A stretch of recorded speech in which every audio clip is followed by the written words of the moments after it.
Hi guys. After many years without an MG, I've decided when it's time to retire from work that I'll get myself another MG. So, lots of research over the last few years, looked at a few, didn't really like what I looked at, and then this one came up on the Isle of Wight, which I thought, well, I'll buy it in the summer when the weather's good, I can have a good look at it, blah blah blah blah, normal routine. So off I went to the Isle of Wight. Chap who owned it picked me up. Really nice guy. Reason for sale: unfortunately, his wife passed away in July, and since Easter time, she wasn't able enough to actually use the car because she was declining in strength. Anyway, typically that day, absolutely hammered down. So all of my intentions of checking this, checking that, checking the other, all went out the window. Car wasn't for sale for too much money, so just under £1,000. I thought, yeah, I'll take the risk. It's not bad, it looks alright, it's got brand new tyres all round, so it seemed alright. Off we went, drove it home, no problems at all, no overheating. So I figured once I got it home that I think perhaps I'll take this time now, after driving it around for a few weeks, to take it off the road and spend some time, no doubt money, trying to get it back ready for next spring or summer. Now, I'm not really a mechanic, to be perfectly honest, and I know nothing about the MGF, so I decided to book Rough Luck Racing to come and do a full cam belt and possibly head gasket change as well for me. They're coming in a couple of weeks' time. So at the moment, what I've been doing in the interim is trying to get to know the car, finding out whether I've got any problems with various areas. And what I've found so far is I don't like the upholstery. Okay, not the end of the world, so I've decided to change it. So I've taken the seats out, and I have got some replacement seats. I have bought some material and recovered the centre console area to a colour that I prefer. Sorry about the dogs in the background. What else have I done so far? I've done a basic bit of checking the carpets and things for rust and whatnot. Sorry, not the carpets for rust, carpets for damp. There was a little bit of damp behind the driver's seat and a little bit of damp in the passenger footwell. So I've dried all that out, checked the floors, put some rust proof protector down on areas that were showing indications of a slight bit of rust. The next thing that struck me was the awful smell of fuel. So, following some excellent advice from the guys on the various Facebook groups, I took the panel off where behind the seats, and the vapor barrier was intact, so there was no way any smells were coming through that. Checked the fuel tank, no signs of any splits or cracks, so I'm now in the process of putting all that back on, resealing it. I did find a leak in the boot, which I have now resolved. That is now fixed. It was coming in through the driver's side rear light cluster. That's now resolved. I've sorted that. What else have I done? There are some areas on it that aren't ideal. There's a little bit of lacquer lifting on the back spoiler. Couple of tiny little dinks here and there. I mean, come on, it is 24 years old. The roof has got 2 tiny holes in, so what I've done with that for now is I've taped it from the inside, and I've put a little bit of special adhesive on the outside just to stop the water leaks. It is terribly badly stained with verdigris and bird poo and stuff, I think, over the years. I get the impression that the car has been used by the lady who absolutely loved it and bought it from a friend, purely to get from home to work, which is about a 2 or 3 mile drive, so I'm led to believe. So, probably hasn't had much high mileage usage. It's only done 49,000 miles from new. Comes with a full MOT. As I say, 4 good tyres, but they're not really the right tyres for the car, so I've purchased a set of spare wheels that have got some good tyres on. I'm going to get those professionally refurbished, and then when the car's finished they'll be going onto it.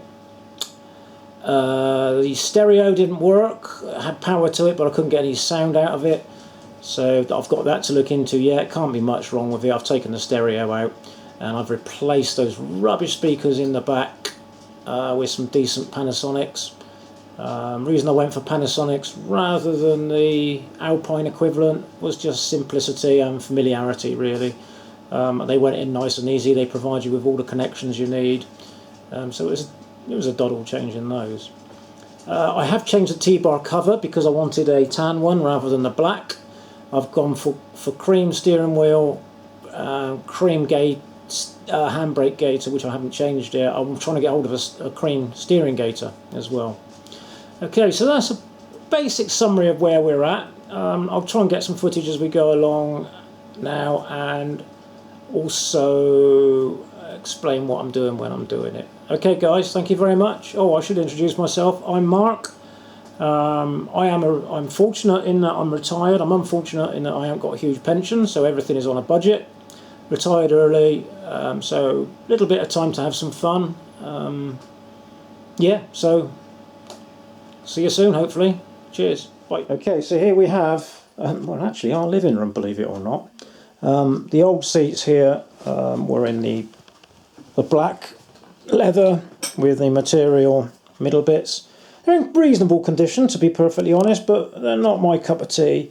So what I have done is I've made second-hand, genuine full leather seats, as you can see here, and I think they're going to look much nicer when they're in it.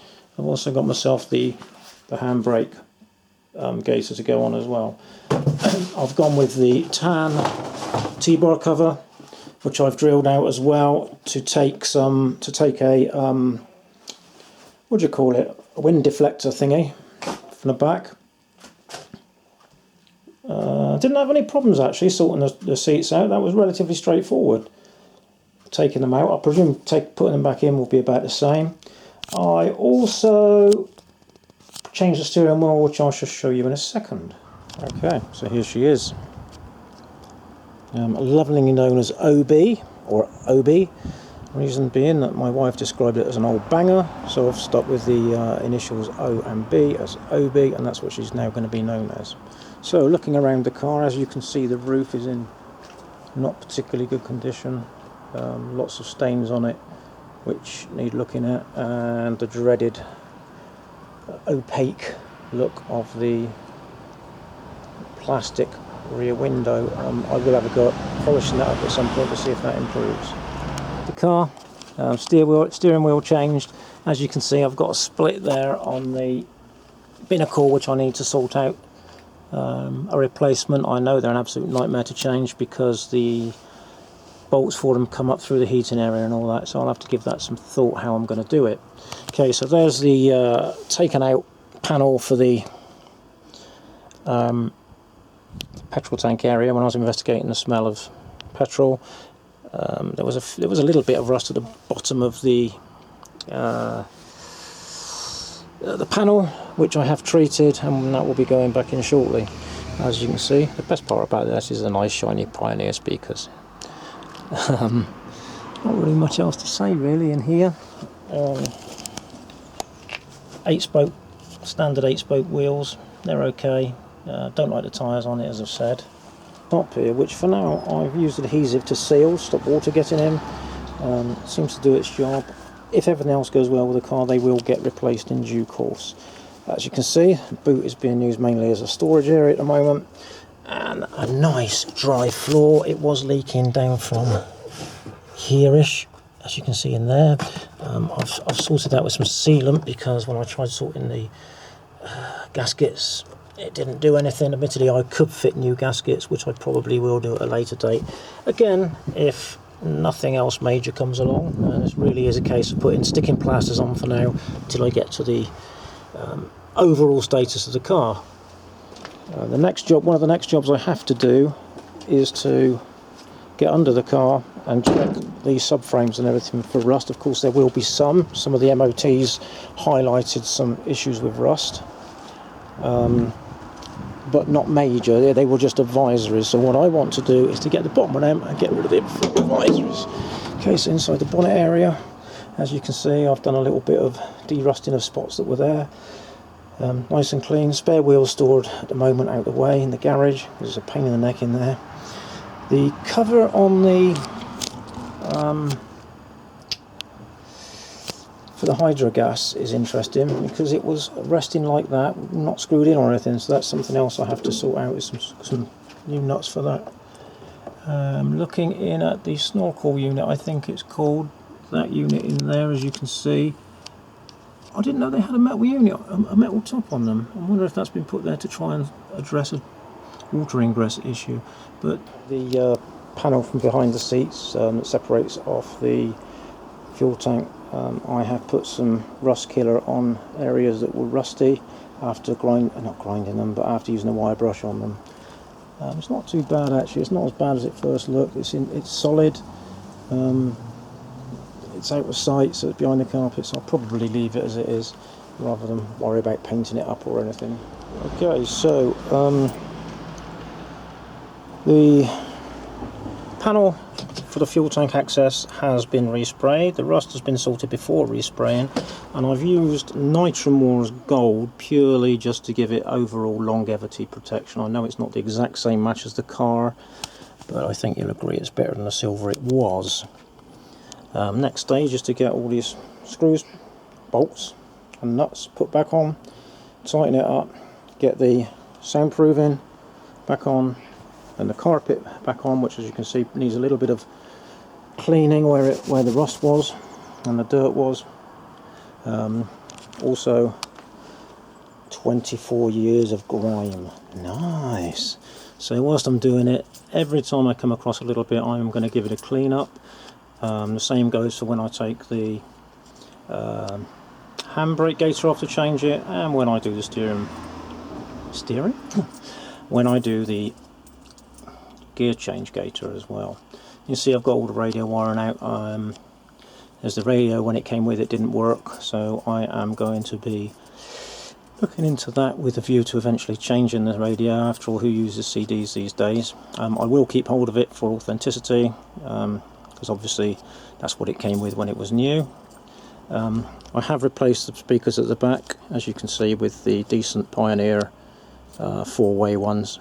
They fit in quite nicely. I'm just got to be a bit careful when I put the T-bar cover on that I get clearance of it. I'll check that as I put the T-bar cover back on.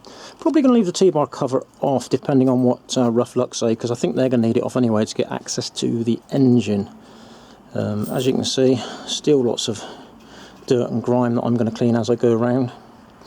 But yeah, intention is to make this a reasonably honest and solid car. Not that much to do really. Not so witnessed any problems with these door seals leaking. As you can see, this is quite compressed from what it would have originally been like, which has been more like that down there. What I'm going to do is put a small plastic tube behind it just to help it keep a bit of rigidity, to push back to get a better seal. Same on the other side. The other side may have been leaking at one point because I did find some damp in that side of the car. But we'll give it a try. Okay guys, so we're moving rapidly towards the end of October. It's now, well, I say the end, it's barely the middle really, is it? It's the 18th today. But with what feels like a wintry load of storms coming in, first one of the year being Storm Ashley, which is due in on Sunday, it will certainly give the MG a good tester of its integrity with regards to being waterproof, and whether I've got any more leaks I need to look into. From a static point of view, of course, once we get out on the road and we get the heating running, it's possible we may have some other leaks to look at, but I've got a good feeling about this. I picked it up and drove, I don't know, a good 25 miles from the Isle of Wight back to home. I didn't have any issues at all with overheating or with any obvious water coming through or anything like that. A few days when I had the car, I did a test on the head gasket using a special chemical test that you put onto the coolant, top the coolant container, and then you run the engine for a while and see whether there's any colour change. There was a slight colour change. I guess here it is connected, the fluid is in there, it's connected to the top of the expansion chamber. The idea being that any gases go through leaking from the head gasket will come into the cooling system, and it will show in there by a change of colour. I expect most of you are familiar with this system, but I just thought I'd give it a go before I got into my complete panic mode. This is because when I checked the oil the other day, I found the dipstick was awful condition and there was lots of browny, yucky, gungy stuff on it. My suspicion is, judging by this, is that I don't have a head gasket leak, and that it was probably just condensation on it, but we'll see. So anyway, started by starting the car up, brought the revs up a little bit just to increase the flow of gases and pressure through the system. And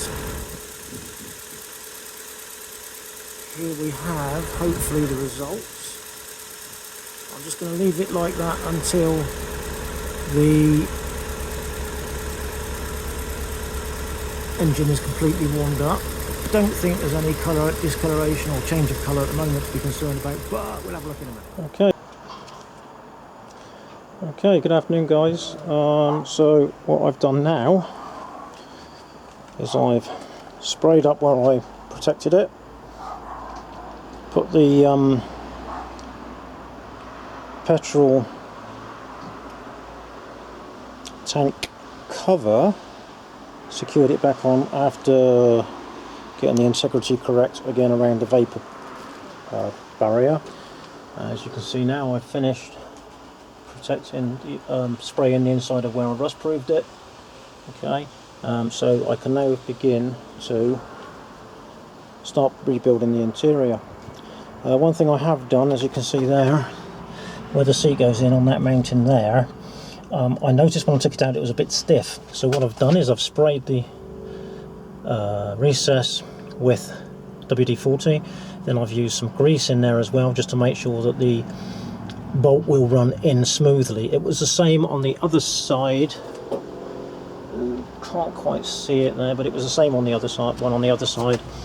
So I've used some WD-40 and some copper slip just to make it nice and easy. I've also checked every single bolt runs smoothly and every single nut, it's not a nut is it, threaded receptor runs smoothly as well. So hopefully when the new seats go back in we shouldn't have any problems with cross-threaded or stiff bolts, etc, etc.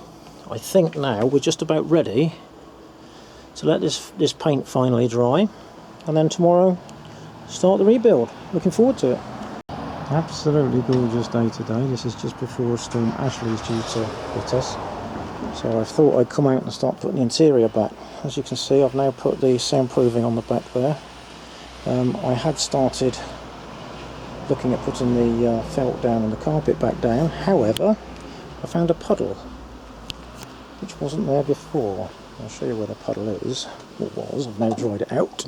So the puddle was down in that area there. In fact, it's come back again, a little bit of water as you can see, so I need to keep drying that out, try and work out where it's coming from. As nothing else appears to be wet, I'm just wondering whether perhaps I didn't put the roof back properly or something last night. Fingers crossed, we'll keep an eye on that one. Okay, further investigation has shown that it's tracking well on from there. You can see in there's water. I can only assume it's coming in from behind the snorkel area, I would think, because that's quite a substantial amount of water. We did have a lot of rain last night, but I think that's probably what's happened, is it's coming in from there. The car's on a slight slope, so it's tracking back all the way through that, back to that point there, which is the lowest point. So, another job to look at, and another carpet to dry out, and I'm lucky. Well, I must say, that wasn't easy. So I finally got the upholstery back in, the underfelt beneath it. I've put the top of the centre console back in, the T-bar's now back in with the new speakers, the wind deflector's back on. I'm not sure it looks right, but it probably never has done. It is what it is at the end of the day. No real dramas, everything seems to be going back so far so good at the moment. I've just got to deal with that wet floor over there, which is coming from, I believe, somewhere up in this area here. Now that snorkel area is quite a common area for where leaks come in, and it's interesting that somebody's put a piece of metal across the top of here, as you can just about see in there, presumably to try and stop the water running into it, but right now it's running right into it. So I'll have to have a play with that, I think, see what I can work out. Maybe a temporary fix might be... No, anyway, that's neither here nor there. I'll give that some time and thought. Quite pleased with how the paintwork's coming on in here, where I've sprayed it with that Nitromorus. It mixes it, looks in quite nicely, looks a lot better than the scratched rusty finish. I've got that area to do next, so there's quite a bit to do in here. Next stage is to get the new centre console that I've made up back in. Let's see how that goes. Right, let's go and grab it out of the boot.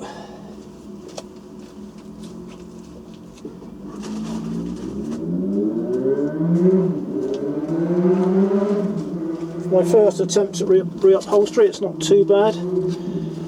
Annoyingly, there are a couple of, there's one screw missing, which is really annoying me. Hey ho, right, let's take these out and get this put in then. Take out that one there, whoops, nice and gently. I have been cleaning as I've been going along because it's an absolute right mess, it's disgusting. Okay, take that one there out more. Into a plastic pot so it doesn't get lost. Okay, so this is my first ever attempt at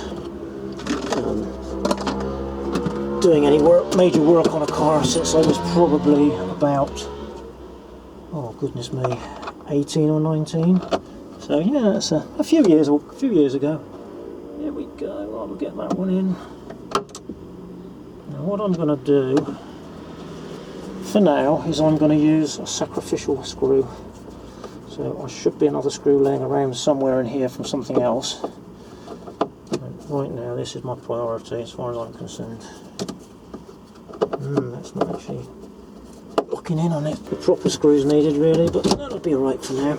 Okay, so you might think, eek, that's a bit of a colour clash. That's cream, that's tan. The reason being that the seats are cream and tan. I've tried to go for more of a cosmopolitan look, I suppose. Just want something different. So different it sure will be. Let's hope it looks right when it's finished. So on to the next bit. Not a lot I can do about the leak at the moment. So what I'm going to do is hoover out the driver's side of the car and hopefully then get the driver's seat in. See you in a bit.